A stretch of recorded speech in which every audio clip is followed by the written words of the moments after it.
I'm very glad to join you here today for this program today. My name is Carmen Bonilla, and I am an assistant professor of management at Rutgers Business School.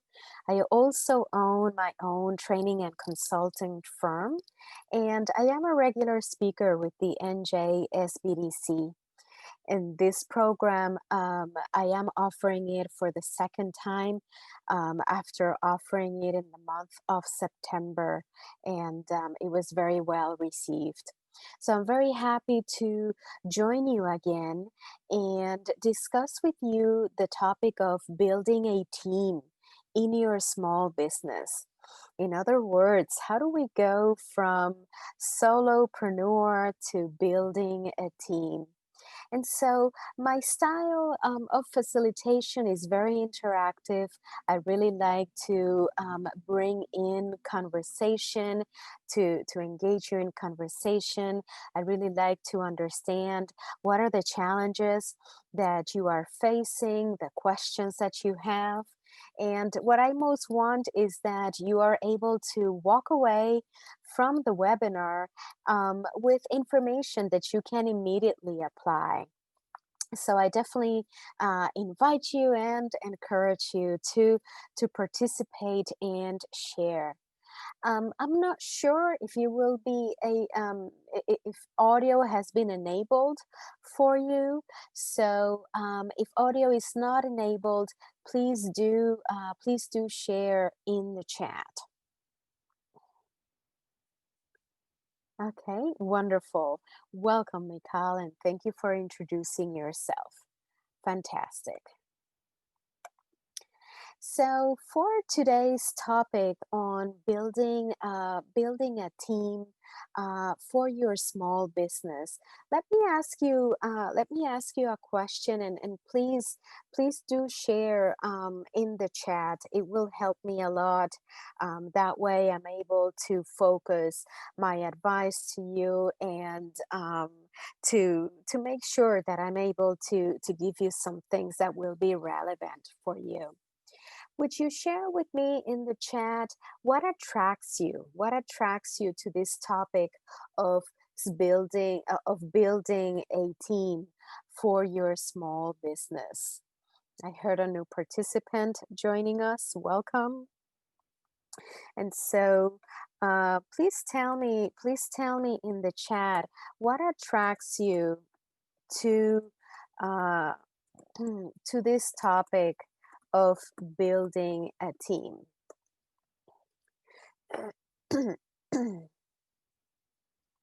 Tell me a little bit more about, where are you?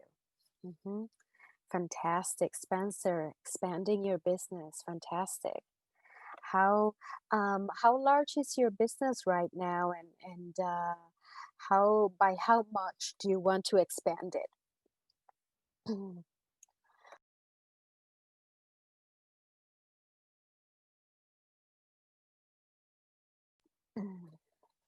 Excuse me.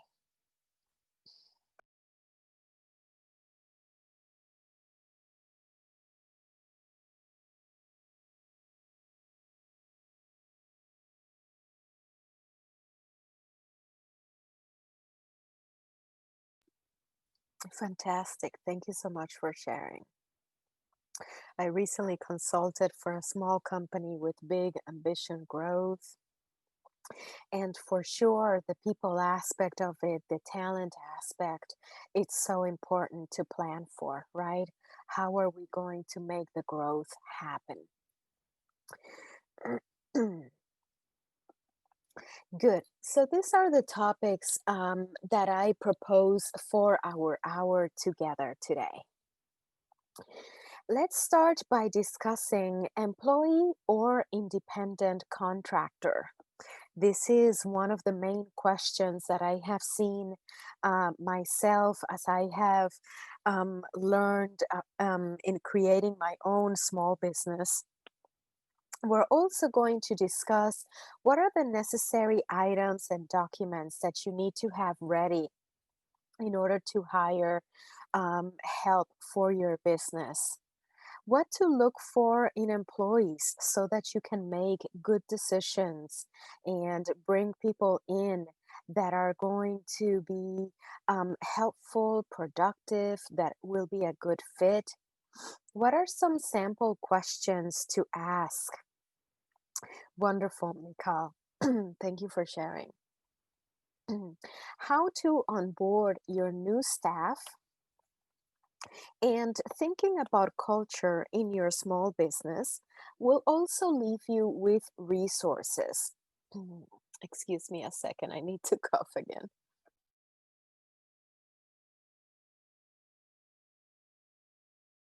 Mm, Okay.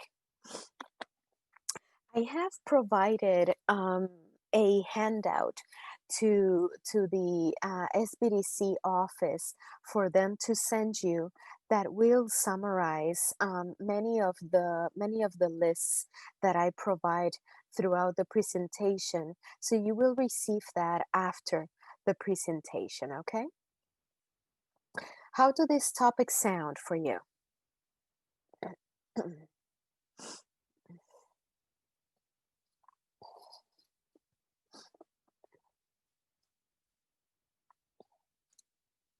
Fantastic. Mhm. And Mikhail, question for you too. How much growth are you looking at in your business? Please do share to get a sense for where you are. Okay, great. So let's take a look at this big question. Hmm, how do I do this? Employee or independent contractor? The definitions and the background of this topic, it comes from employment law. And this can be a sticky topic, and it can also be a source of problems if you get it wrong. So it's important to get these definitions right so that you can create relationships using the right label with either your employee or independent contractors. And so take a look at these definitions because they really describe what each one of these means. All right, thank you for sharing. That sounds fantastic. Employee. If you need someone who will follow the directions that you provide,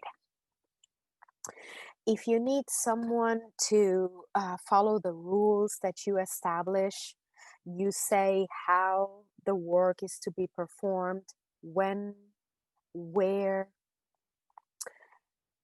You also need to provide the equipment for employees that do the work for you. And the employee is usually exclusive. They do not work for similar companies at the same time. By contrast, the independent contractor, very different. The independent contractor decides how, when, where do they work. You cannot control the process of when and how they do their work. Often they provide their own equipment to do the work, so you have that savings there. On the other hand, they are not exclusive. They can offer their services to the public at large. They do offer their services to the public at large, and they may work for similar businesses at the same time. You save in that you don't pay any workers' comp insurance. You do not have to make an unemployment insurance match. You don't pay Social Security or Medicare taxes for this person. Now, usually I get questions when we are talking about these definitions. What questions come up for you?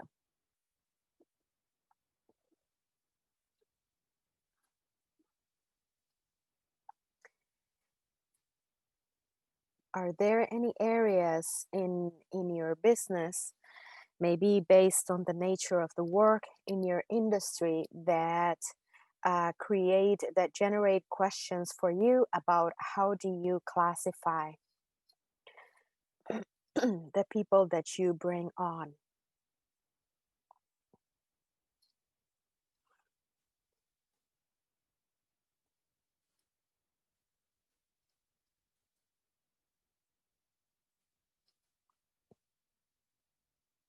I'm giving it a few seconds for any questions in case you're typing in the chat.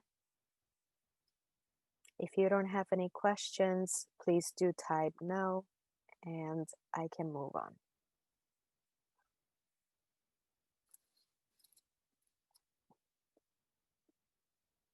Okay. Okay. All right. Fantastic. Um, our other participants, you're welcome. I invite your participation in the chat. Uh, you're welcome to introduce yourselves, tell us, share your names, the name of your business. Okay, it sounds we're all clear here. So do remember these definitions, very, very important.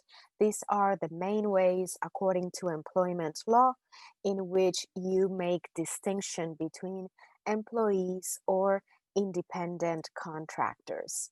So with employee, I didn't write it explicitly here on the employee column, but we do take on some more responsibility, record keeping, some more paperwork that we handle ourselves.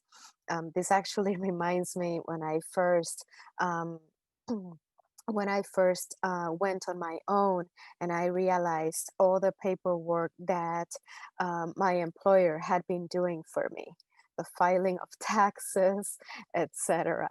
And so those are things that you need to start arranging for and coordinating for. Many companies now providing payroll processing services, etc., if you wanted to go that route. And so, how do you need to prepare? How do you need to prepare in order to welcome more people to your team? Well, first of all, I think that one very good first step is for you to get an employer identification number. These you get it for free with the IRS. You can get them online, very easy and very quick. After that, you need to write a job posting. And in my educational background, my bachelor's degree was in business, human resource management. So I learned a lot about job postings, how important it is to really reflect and think. What are the tasks that you need this position to complete? um, and even one of the requirements for this is even to think, hmm, is this job will this job require physical work?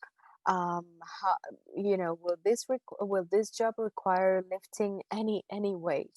Is one of the details that comes into that. So I encourage you to go into a very thoughtful process about defining the work.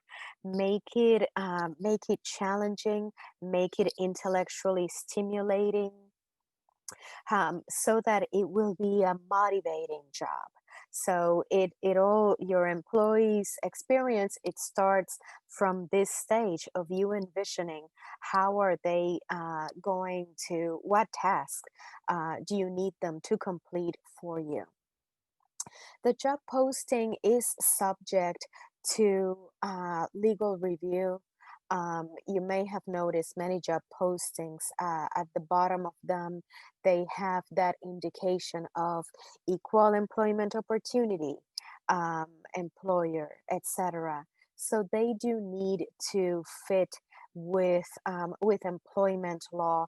They should not indicate blatant discriminatory language.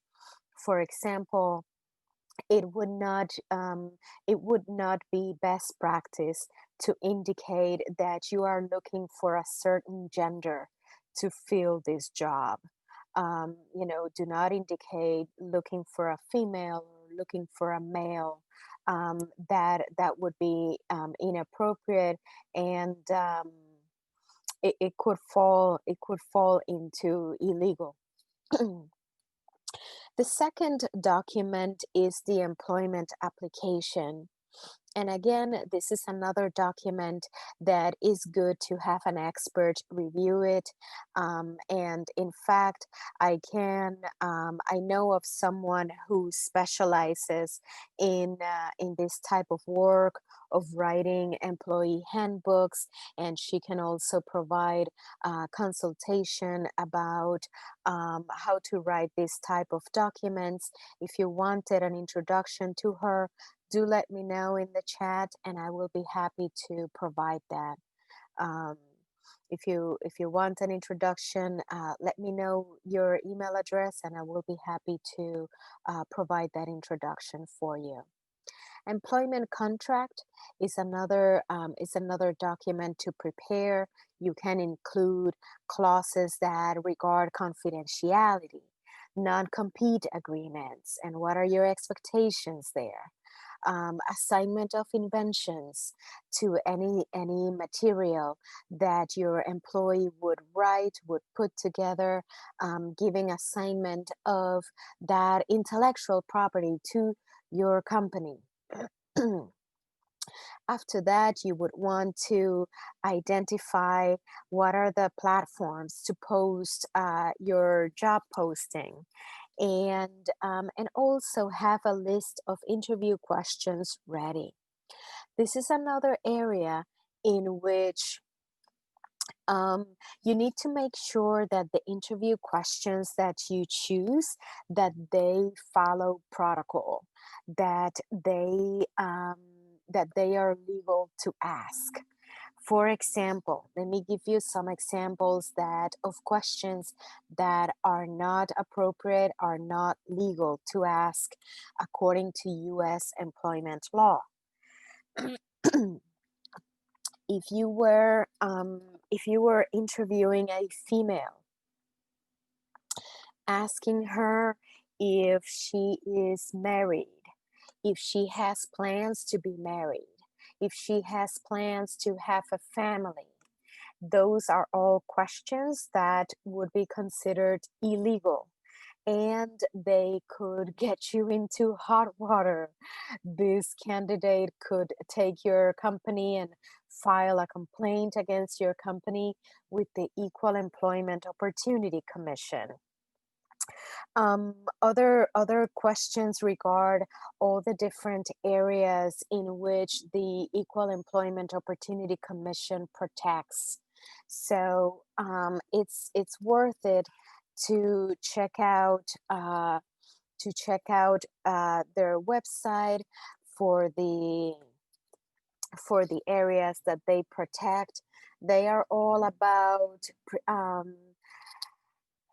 providing a venue for employee candidates to come file complaints against companies and employers that may be discriminating unfairly. Another document that you want to prepare is an employee handbook, in which here you state your different policies and procedures that you ask your employees to follow during their time of employment with your company. Um, another good item to do, something good to do, is to check the online reputation of your business.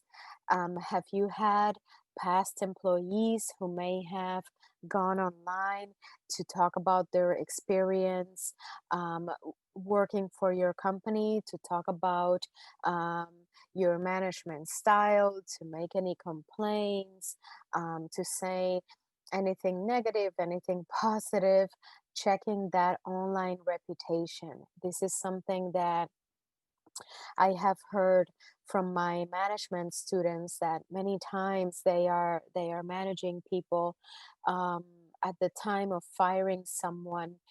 Um, I remember one student telling me, and this person threatened me to go online and write negative reviews about the company because of they were fired.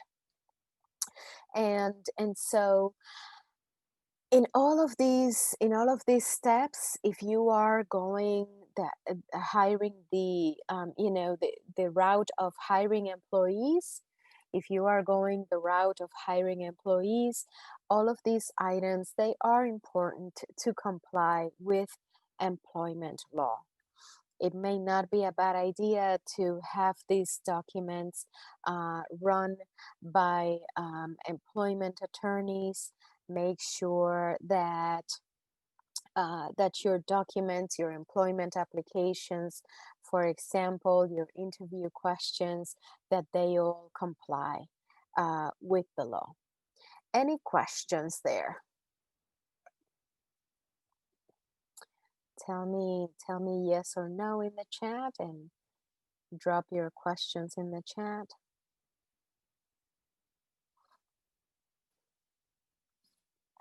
And so, question: what are you feeling more inclined to do?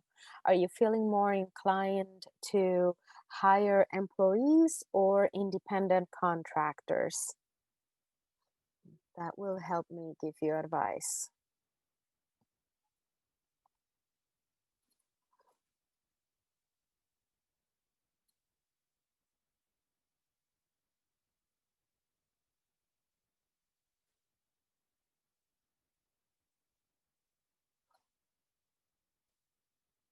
Okay, all right.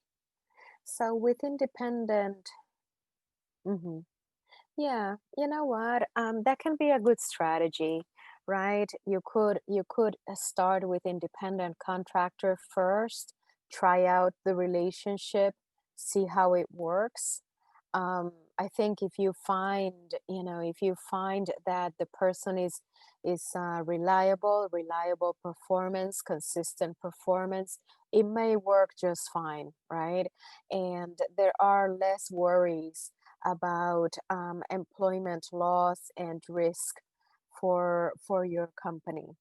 Something that I have noticed is that sometimes, because of the independent contractor relationship and the fact that the contractor will pay their own taxes, then the payment is usually higher than it would be the employee salary would be.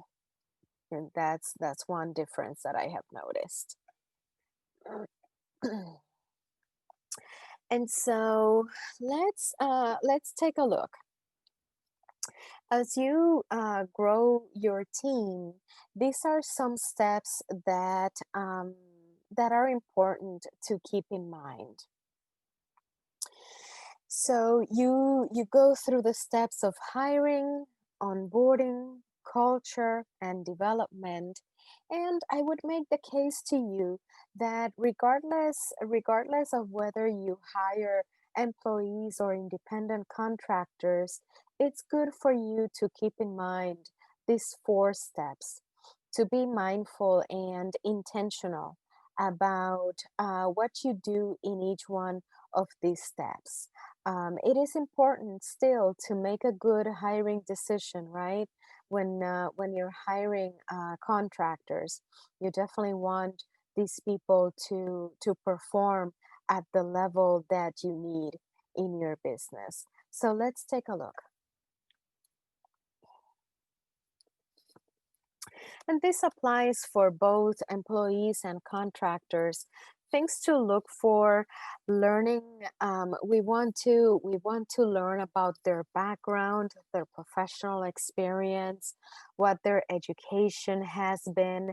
So these are, think of these. These are areas where you want to learn more, right, about the people that you are considering to join your team. What are their skills?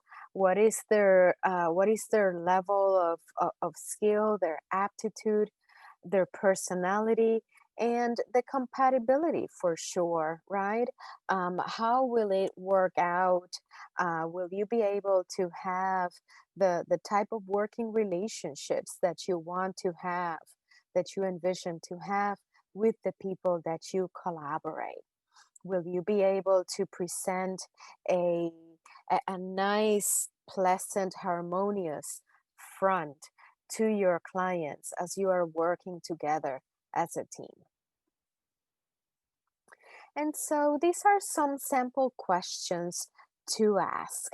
And when we talk about questions, these type of questions have become very um, very popular since the 1990s or so, and it hasn't changed. Behavioral questions is the name for this type of questions. When you ask, so tell me about a time when, these are behavioral questions. And the reason that we like them a lot is that the research shows us that the best predictor of someone's performance is their past performance.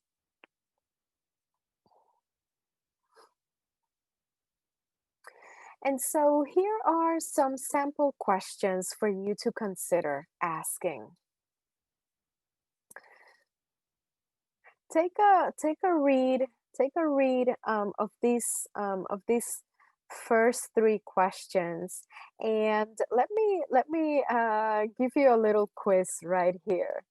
On this first question, for example, why do you think I am asking that question? What am I trying to test by asking that question? Tell me in the chat.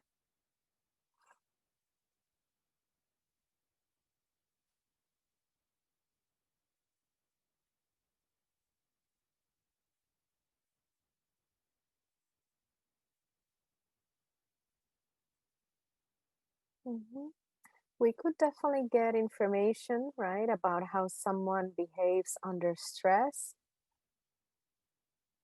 And what else could I be testing here?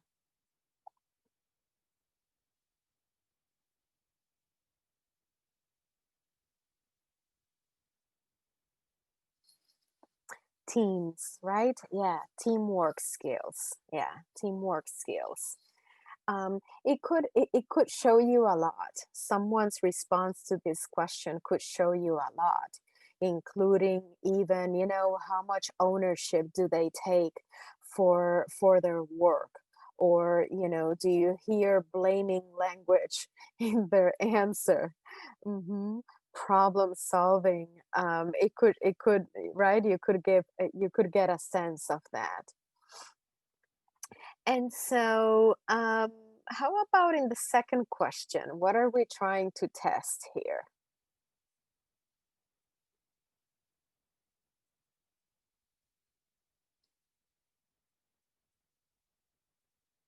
The second question.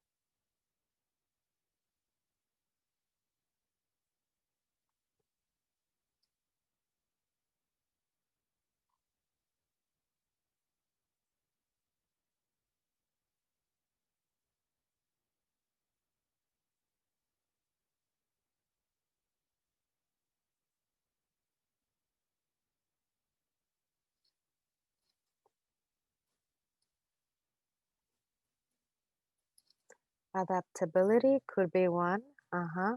Yeah. Compromising. Yeah. Open to other ideas. Yeah. Even conflict, right? Attitude towards conflict could come up here. How does this person collaborate? How do they persuade, right? We would get a sense from here. And then the third one, what are we testing in the third question?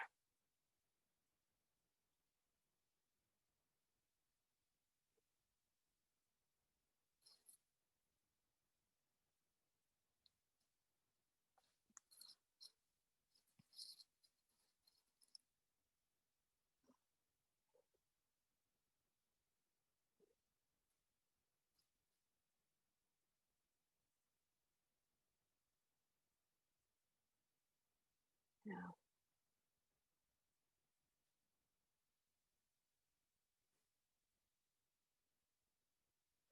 What are we testing in the third question?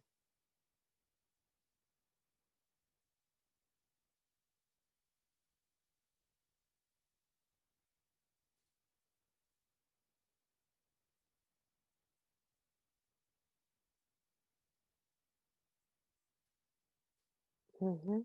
It could be, yeah, willingness to ask for help. Yep. Resourcefulness, in other words, right, David? Yeah. Welcome to the webinar. If you want to share a bit of an intro of yourself, David, you're welcome to tell us about the name of your business. So the point that I want to make with you as we analyze these questions is notice the richness and the value of asking behavioral questions, all the information that we can get from asking this type of questions. And so, if you were considering um, hiring independent contractors, maybe on question two, what you would ask is you would modify it to, instead of boss, client, right? So tell me about a time you had different ideas on how to do something than your client. What did you do? And so you can modify it like that.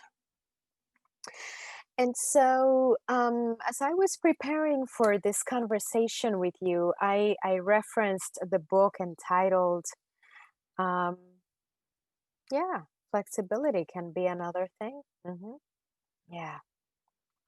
And so also something, something else that this could give you information about is if you're looking for someone that is going to be able to hit the ground running, right? Someone who will not need that much direction, who will help you save time, right? It gives you an idea of how skilled that person might be at doing that.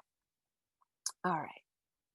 And so this last bullet point here, I want to highlight this for you. As I was preparing for this conversation, I referenced the book entitled The Small Business Bible. And something interesting that jumped out at me from that book and the advice that the author gives about how to hire help for your business is that it's important to check for coachability when we are hiring people to help us out in small business.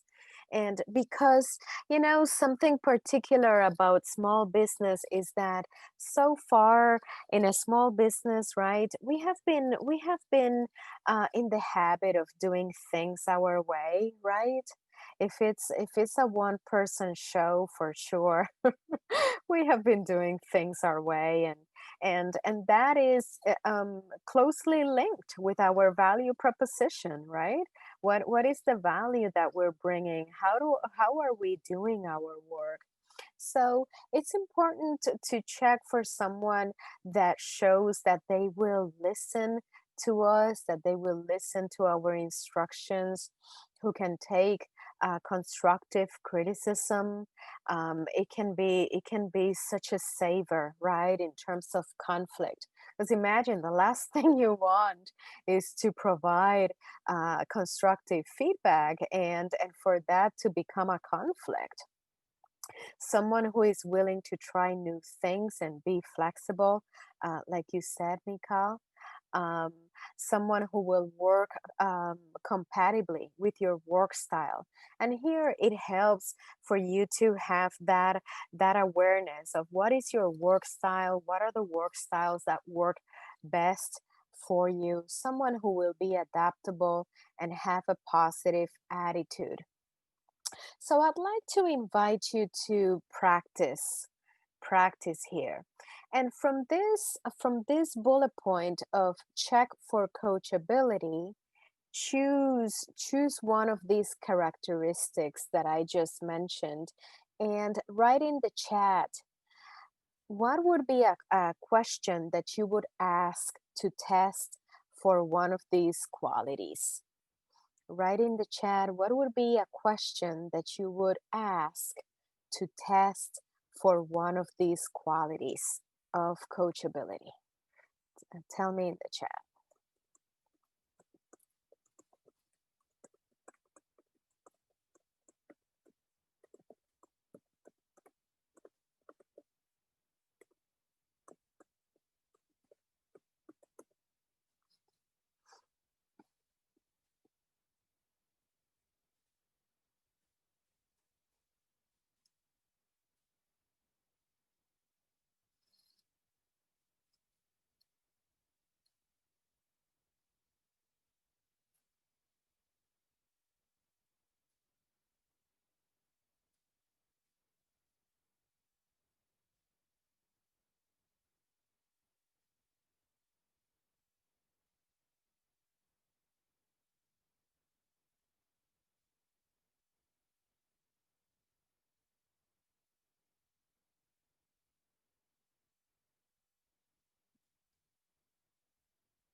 30 more seconds.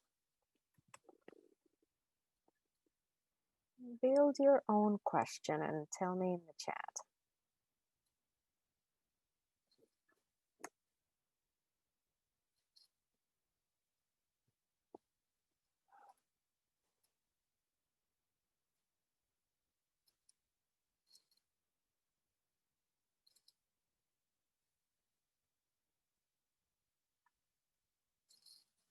Mhm.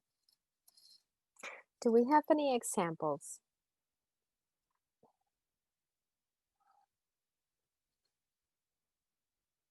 Mhm. Mm, mm. Okay. So Mikal, would it be okay if I give you a suggestion that comes up for me? Okay. So I might break that question up into two.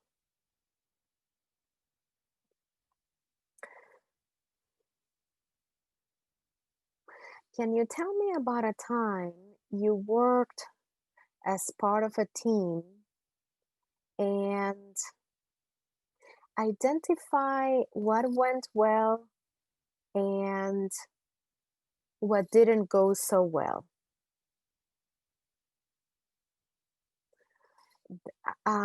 I guess maybe what I'm doing is rephrasing a little bit.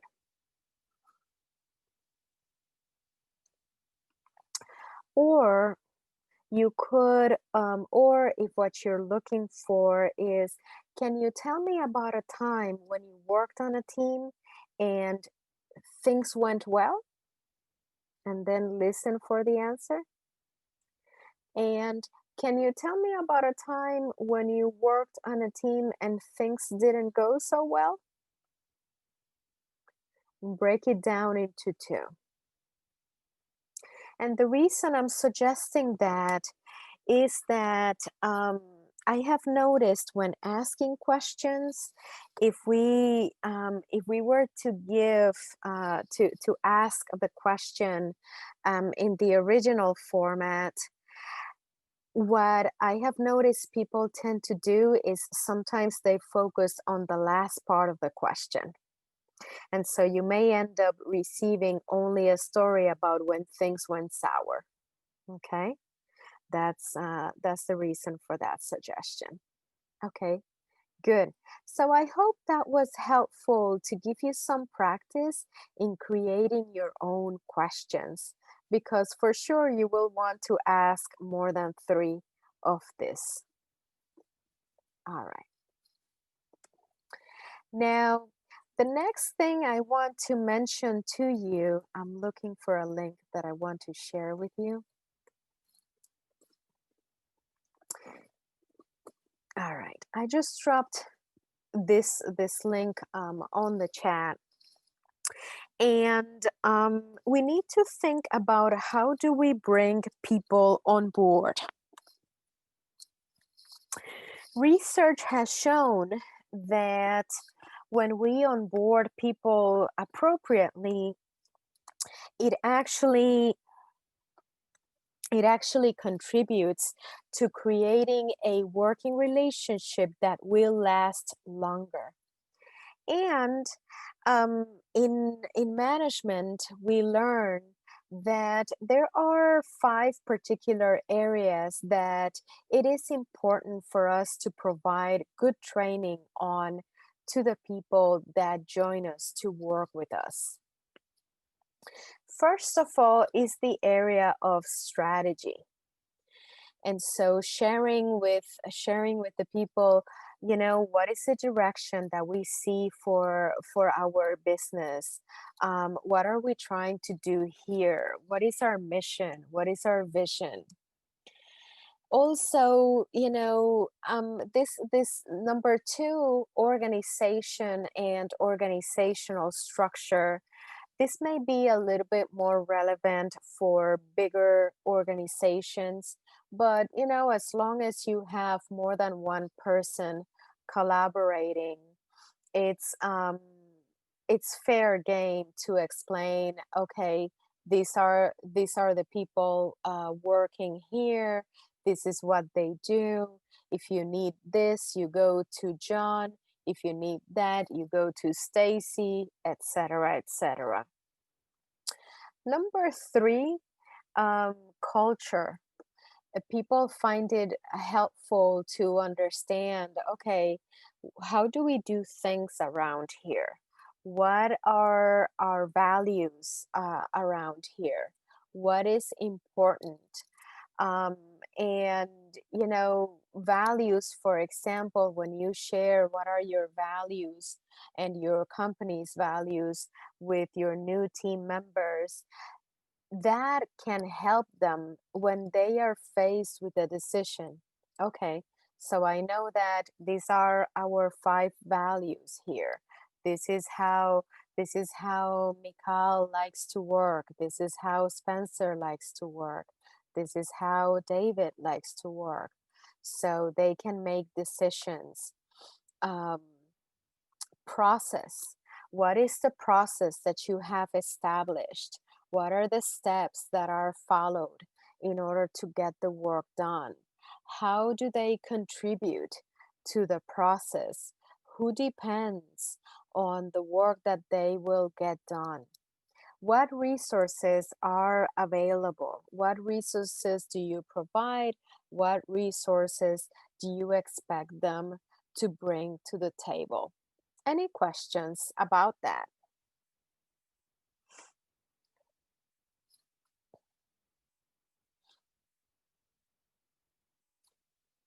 The link that I shared with you is the link to this article from my LinkedIn blog. Um, you're welcome to connect with me or to follow me so that you can see the content that I regularly put out and publish, um, content about business, leadership, management, and timely topics.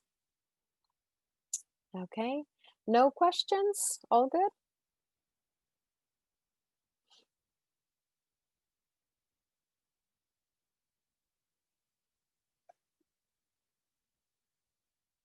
right, I will take that as a quiet no, no questions. Okay. Something else that I'd like to encourage you to think about is culture and how you are building culture in your business. And even when this is a small business. Um, and so by culture, we mean what are those shared assumptions that we start having, that we develop, that we discover in order to cope with internal or external environmental conditions. And it is said that culture, something that contributes greatly to culture is of a company is past decisions that have been made that resulted in success. We tend to remember those decisions and we tend to repeat those decisions. Behaviors contribute to culture.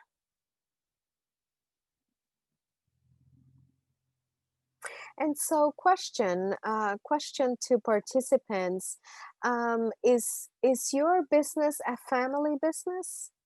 Tell me in the chat, yes or no. Is your business a family business?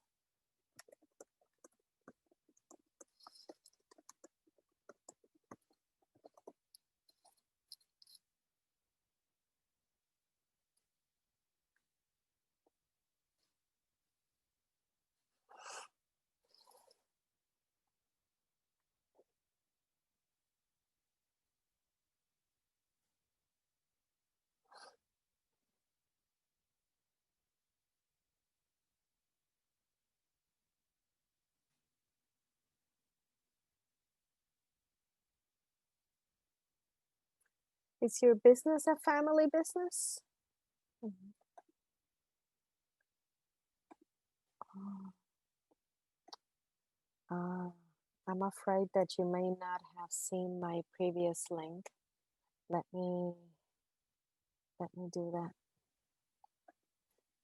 Oh goodness, I don't know if you have seen my previous. All right. Okay. Thank you for sharing, Miko. So it is not yet a family business, is what I'm taking away. Okay. So something that I wanted to mention real quick is if your business were to become a family business, something that research has shown. David, do you want to speak? Is your audio enabled? I'm not sure. Yeah, give it a shot. Can you speak?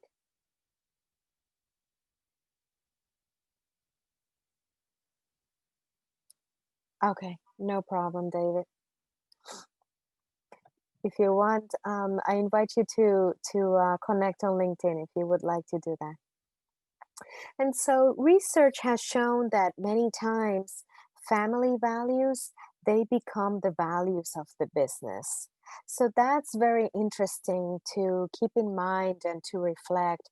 Hmm, how do our family values reflect what is important in our business? And okay, gotcha. And so, if you have family members, if you get to that point of having family members contributing and participating in the business, be mindful of the emotions that you express. And here I'm laughing because there was this research that I read that it spoke about how a father and his two sons, they participated in the business and they expressed their feelings very openly, and they expressed anger very openly, as sometimes happens in families, right? We can feel very comfortable in some situations, And the research talked about how that expression of feelings impacted those non-family members working in the business. So be mindful and keep that in mind if that is your situation in particular. All right. And then one more point in this process of bringing uh, team members onto your business is remember to plan for your professional development. As you grow your team, your leadership skills will need to keep pace and will need to grow accordingly. And for example, you will find that, and this is something that small business owners have shared with me. Sometimes they can struggle. How do I delegate? How do I give up control? How do I trust others to do the work that I have been doing myself? How do I build a team? How do I foster relationships among those who are working for me now? How do I coach people? Sometimes we can feel uncomfortable about coaching others, about giving feedback, constructive feedback in particular. This become uncomfortable conversations. How do I manage performance? How do I fire someone? How do I manage my time? And something to realize is that managing people, managing contractors, it takes time. It takes time to do this. And so we need to allocate time to managing the staff that we bring on. Over the summer, I had the experience of having interns working for my training and consulting firm. And there was one Saturday morning where I was planning their work, organizing to delegate work to them. And when I looked at the clock, I had spent about 4 hours doing that. And so it's no small feat. It's no small feat. Um, Managing others and organizing the work so that we can all work together and each one of us have our parts. So I'd like to invite you to keep in touch. I would like to put my LinkedIn profile link here. I'm dropping that in the chat. Through my firm, I provide leadership development training. I am available to for consulting work to help growing companies to provide training and coaching as you grow your companies. I find that all very fascinating. And if you were interested, let me copy my contact information. You can be, I welcome you being in touch through email or phone. And finally, I want to mention these resources, and these are mentioned in the handout that you will receive from the SBDC. I think you may find these books to be helpful. Small Business Bible that I quoted from before, The Manager's Guide to HR, in particular, if you're going to go the employee route, and this other book about the Growth Startup Handbook. Um, about this book, my thought is that it's written. I think it can be very helpful for those of you who may be considering raising funds, raising angel investments, etc. Written from a very high level, uh, standpoint, in my opinion, but very interesting perspectives. So, with that, I would like to close my slides and ask you if you have any questions. Mhm. So, I see your question, Mikal, about LinkedIn. I haven't found it that necessary. Um, are you thinking about using LinkedIn to hire people? Is that your thinking? Because you can either hire people or you can also do um, business development on there. And so far, I have used it more for business development, and I haven't really found the need to make the investment. Um, but my business is smaller.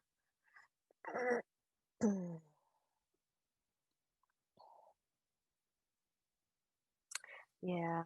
So I think you can get a lot of benefit from it even without the paid membership. I think what's important is to grow the number of connections that you have, because the more connections that you have, the more people that you can access and you can invite to connect. So growing your connections, it's important. Yeah. Any other questions? You're welcome.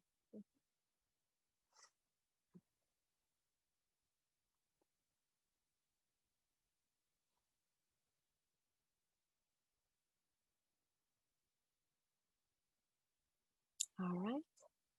Was this helpful?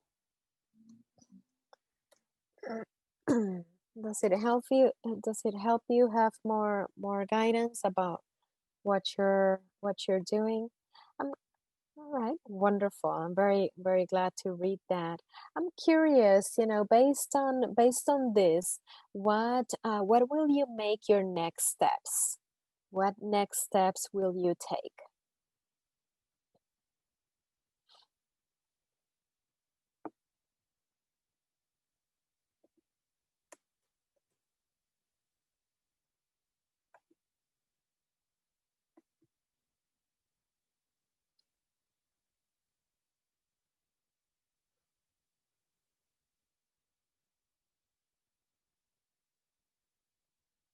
What next steps will you take?